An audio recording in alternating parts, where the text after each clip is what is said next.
Breaking చూస్తున్నాం. దేశవ్యాప్తంగా సంచలనం రేపినటువంటి అదానీ హిండెన్బర్గ్ రిపోర్ట్ అంశం కేసులో సుప్రీంకోర్టు తీర్పు వెలువరించింది. అదానీ షేర్ల కేసులో ప్రత్యేక దర్యాప్తు అవసరం ఏమీ లేదని సుప్రీంకోర్టు ధర్మాసనం అభిప్రాయపడింది.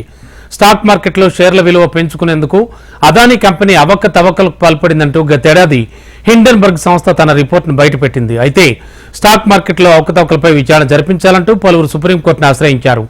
విచారణ జరిపిన ధర్మాసనం గతేడాది నవంబర్ 24న తీర్పును రిజర్వ్ చేసింది. అదానీ షేర్ల వ్యవహారంలో దర్యాప్తు చేయాలని సెబీని ఆదేశించింది సుప్రీంకోర్టు. ఇదే సందర్భంలో సుప్రీంకోర్టు నియమించిన నిపుణుల కమిటీ చర్యలు సమర్థించింది.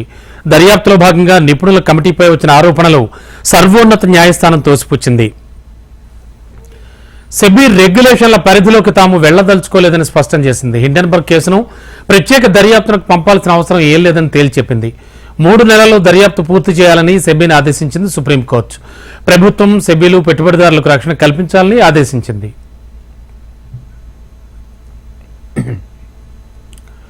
ఇదే అంశంపై లేటెస్ట్ ఇన్ఫో అందించడానికి ఢిల్లీ నుంచి మా కరెస్పాండెంట్ శిరీష్ సిద్ధంగా ఉన్నారు. శిరీష్, ఏం జరిగింది? హిండెన్బర్గ్ అండ్ అదానీ ఇష్యూకి సంబంధించి కూడా చాలా కీలకంగా అండ్ చాలా సెన్సేషనల్ అయినటువంటి ఈ విషయానికి సంబంధించి సుప్రీంకోర్టు ఎటువంటి తీర్పును వెలువరించింది? రమణ, సుప్రీంకోర్టు ప్రధాన న్యాయమూర్తి డివై చంద్రచూడ్ నేతృత్వంలోని ధర్మాసనం ఈరోజు అదానీ హిండెన్బర్గ్ అంశం పైన తన యొక్క తీర్పును వెలువరించడం కూడా జరిగింది. అయితే అదానీ గ్రూప్ ఆఫ్ కంపెనీస్లోని షేర్ల విలువ పెంచుకునేందుకు అవకతవకలకు పాల్పడ్డారని చెప్పేసి అమెరికాకు చెందిన హిండెన్బర్గ్ అనే సంస్థ ఇచ్చిన నివేదిక పైన గందరగోళం అనేది కూడా నెలకొంది. దీనిపైన stock exchange board of India ప్రస్తుతం దర్యాప్తు అనేది కూడా జరుపుతోంది. అయితే ఈ దర్యాప్తు అనేది పారదర్శకంగా ఉండే అవకాశం కూడా లేదు. స్వతంత్ర దర్యాప్తు సంస్థతోటి ఈ విషయంలో దర్యాప్తు చేయించాలని చెప్పేసి దాఖలైన పిటిషన్లపైన సుప్రీంకోర్టు గత నెలలో విచారణ కంప్లీట్ చేసింది. దానికి సంబంధించి ఈరోజు జడ్జిమెంట్ అనేది కూడా వెలువరించడం కూడా జరిగింది. ప్రముఖ బిలియనియర్ జార్జ్ సోరోస్ నేతృత్వంలోని organised crime and corruption reporting project ఏదైతే నివేదిక ఇచ్చిందో ఈ నివేదిక ఆధారంగా మార్కెట్ నియంత్రణ సంస్థ సెబీ దర్యాప్తును అనుమానించలేమని చెప్పేసి కూడా సుప్రీంకోర్టు ఈరోజు వెల్లడించడం జరిగింది. అయితే సుప్రీంకోర్టు ఈరోజు ఇచ్చిన తీర్పు అనేది అదానీ గ్రూప్ ఆఫ్ కంపెనీస్కు పెద్ద ఊరట అని చెప్పొచ్చు. అయితే ఈ తీర్పు వచ్చిన వెంటనే ఈ తీర్పు రావడానికి కొద్ది నిమిషాల ముందు అదానీ గ్రూప్ ఆఫ్ కంపెనీస్కి సంబంధించిన షేర్లు చాలా వరకు కూడా పైకి ఎగబాగడం జరిగింది. లాభాలు కూడా ఆర్జించడం కూడా జరిగింది. ఒక్కొక్క షేర్ కంపెనీకి సంబంధించిన షేర్ అనేది దాదాపు 5 నుంచి 10% పైననే దాని యొక్క విలువ అనేది కూడా పెరగడం జరిగింది. అయితే మొత్తం మీద కూడా అదానీ కంపెనీస్కు పెద్ద ఊరట అని చెప్పొచ్చు. ఎప్పుడైతే హిండెన్బర్గ్ సంస్థ నివేదిక అనేది కూడా ఇచ్చిందో ఆ నివేదిక వచ్చిన వెంటనే అదానీ గ్రూప్ ఆఫ్ కంపెనీస్కి సంబంధించిన షేర్లు పెద్ద ఎత్తున పతనాన్ని చవి చూడడం కూడా జరిగింది. దానిపైన పెద్ద ఎత్తున దుమారం అనేది కూడా చెలరేగింది. అయితే దీనిపైన ప్రభుత్వం సెబీ విచారణకు ఆదేశించడం కూడా జరిగింది. అయితే ప్రస్తుతం సుప్రీంకోర్టు ఇచ్చిన జడ్జిమెంట్లో కూడా సెబీ తన యొక్క విచారణను 3 నెలల్లోపు పూర్తి చేయాలని చెప్పేసి కూడా సుప్రీంకోర్టు ధర్మాసనం అభిప్రాయపడింది.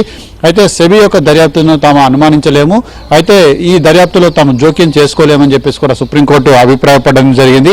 అయితే ఈ కేసుకు సంబంధించిన విచారణ మొత్తాన్ని కూడా సెబీ నుంచి సిట్కు స్పెషల్ ఇన్వెస్టిగేషన్ టీంకు బదిలీ చేయడానికి సుప్రీంకోర్టు నిరాకరించుతూ ఈరోజు తీర్పు వెలువరించడం కూడా జరిగింది. అయితే హిండెన్బర్గ్ వివాదానికి సంబంధించి దాదాపు 24 కేసుల్లో 22 కేసులకు సంబంధించిన విచారణ మొత్తాన్ని కూడా సెబీ ఇప్పటికే పూర్తి చేయడం కూడా జరిగింది. మిగతా 2 కేసుల్లో కూడా 3 నెలలలోపు దర్యాప్తు పూర్తి చేయాలని చెప్పేసి కూడా సుప్రీంకోర్టు ధర్మాసనం అభిప్రాయపడిన నేపథ్యంలో సెబీ కూడా దర్యాప్తు అనేది కూడా చేస్తోంది.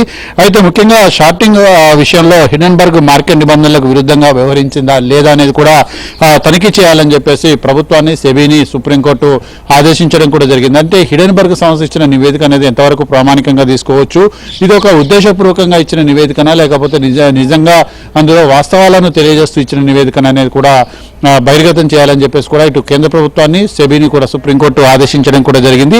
అయితే మొత్తం మీద కూడా వార్తాపత్రికలు థర్డ్ పార్టీ నివేదిక ఏదైతే ఉన్నాయో వాటి ఆధారంగా సెబీని ప్రశ్నించలేమని చెప్పేసి కూడా సుప్రీంకోర్టు అభిప్రాయపడింది. అయితే వార్తాపత్రికలో వచ్చే కథనాలు కానీ కొన్ని సంస్థలు ఇచ్చే నివేదికలను కానీ ఇన్పుట్స్ గానే భావిస్తాం తప్ప వాటిని రుజువులుగా భావించలేమని చెప్పేసి కూడా సుప్రీంకోర్టు ఈరోజు అభిప్రాయపడడం అనేది కూడా అదానీ గ్రూప్ ఆఫ్ కంపెనీస్కు పెద్ద ఊరటని చెప్పేసి కూడా చెప్పొచ్చు. అయితే అదానీ గ్రూప్ ఆఫ్ కంపెనీస్ తన షేర్లలో అవకతవకలకు పాల్పడుతోంది, ఖాతాల్లోని మోసం చేస్తుందని చెప్పేసి హిండెన్బర్గ్ ఇచ్చిన నివేదిక అనేది దేశవ్యాప్తంగా కూడా పెద్ద ఎత్తున దుమారాన్ని రేకెత్తించింది.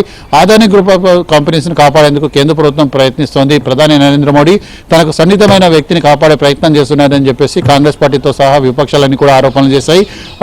కొన్ని పార్లమెంట్ సమావేశాలను అయితే స్తంభింప చేయడం కూడా జరిగింది. ఆ తర్వాత సుప్రీంకోర్టు యొక్క జోక్యంతో విచారణ అనేది కూడా ప్రారంభం కావడం కూడా జరిగింది. అయితే దీనికి సంబంధించి ఒక కమిటీని కూడా ఏర్పాటు చేశారు. అయితే మొత్తం మీద కూడా ఈరోజు సుప్రీంకోర్టు 4 పిటిషన్లపై తీర్పు అనేది వెలువరించింది. అయితే దీనిపైన Adani group of companies chairman Gautam Adani స్పందిస్తూ సత్యమే గెలిచిందని చెప్పేసి ఒక ట్వీట్ చేయడం అనేది కూడా చాలా వరకు ఇన్వెస్టర్లను కూడా ఉత్సాహపరిచింది. దీంతో అదానీ గ్రూప్ ఆఫ్ కంపెనీస్కి సంబంధించిన షేర్లన్నింటి కూడా భారీ లాభాలను కూడా చవిచూశాయని చెప్పొచ్చు Ramana. Okay, thank you Suresh.